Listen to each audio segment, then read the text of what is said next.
Hello everyone, it's me, Phil, again, the writer of When the Sky Falls, with a very quick video, just to say, well, if you're watching this, you've probably got to the end of When the Sky Falls, and if you have, A, well done, and B, congratulations, and C, thank you ever so much. It means an awful lot to me that you'd read it. One of the nicest things, I think, about finding a book that you like or love is finding other books that are maybe similar. So, you might have not read a World War II book before, or a book about a relationship between an animal and a human before. And if that's the case, that When the Sky Falls has awoken you to that, then brilliant. And I thought I would give you a few recommendations of other books that you might also enjoy as a result. So, firstly, two books that were a huge influence on writing When the Sky Falls. Firstly, Goodnight, Mr. Tom, by Mcgorrion, which is very much regarded as a sort of classic. It's been out, I think, probably 30 years now. All about a young boy who is sent out to live with a very grumpy old man out in the countryside. But this boy is troubled, and this man changes his life. It's fair to say that this was a huge influence on When the Sky Falls, and if you enjoyed it, then you may well enjoy Goodnight, Mr. Tom. Definitely worth a read. Also, a massively important book is this, The Machine Gunners by Robert Westall. This is a very old copy from back in the 70s. This book won just about every award that there was. What I love about this book is the storyline, because it's about a lad who's sort of 10, 11 years old called Chazzy McGill. And Chaz lives up in the north of England, and all his mates and him during Second World War are really into finding sort of war memorabilia. So when planes get shot down or bombs get dropped, they go looking for bits of the plane or bits of like a nose fin off a bomb, and they collect them until one day something amazing happens and they discover a plane, a German bomber, has landed and crashed in the forest. But even more importantly and excitingly for them than that is that the machine gun is still attached to the plane.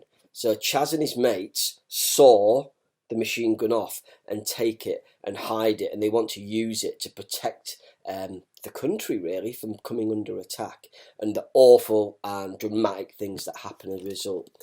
Machine Gunners, Robert Westall, brilliant. You should read it. A really recent book that's been written about World War II is Leslie Parr's The Valley of Lost Secrets. This is about two brothers sent out of London out to a very small mining community out in the Welsh valleys, and it's about the unlikely friendships that they forge there, but also they start to unearth certain secrets. The characters in this are so beautiful. The two brothers' relationship is so wonderfully written. I can't recommend it enough. So that's The Valley of Lost Secrets, Leslie Parr. Have a look at that. Also, Maurice Gleitzman is a writer that you might well enjoy, and he's written 50, 60, 70 books over the last 20 years.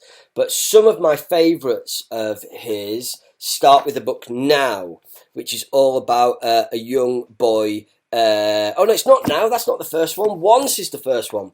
Once. So it's about Felix, a refugee, World War II, on the run, trying to escape the Nazis. It's brilliant. It's really thin. So if you struggle with long books, it's fantastic. But the power in it is amazing.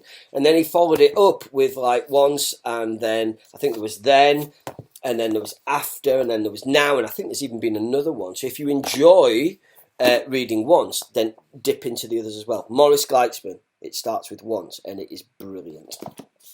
Finally, if you like animal stories or books that have got significant amounts of sort of animals within the plot, then I would absolutely recommend that you read these books by Anthony Mcgowan. Now, this might look like a really scary, thick book, but actually it's 3 stories all in one. There is Brock, and then there is Pike, and then there is Rook, and then finally, if you like those 3, there's also Lark. Now, these are the stories of 2 brothers, and the way that their relationship is drawn is just so beautiful. But there's really significant sort of animal and nature themes going through it as well. These are by Anthony Mcgowan. So look for Brock, Pike and Rook, which you can buy singly, or they're available as one book, and then Lark as well, which made me sob because it is so beautifully sad. So there's some books that you can get your teeth into. find that genre of book that you love. So if you love World War II books, your teachers or your librarians, they can help you find more outside of the ones that I've shown you that might excite you. Thank you again for reading When the Sky Falls. It means everything to me, and keep reading. Keep reading. Bye. See you soon.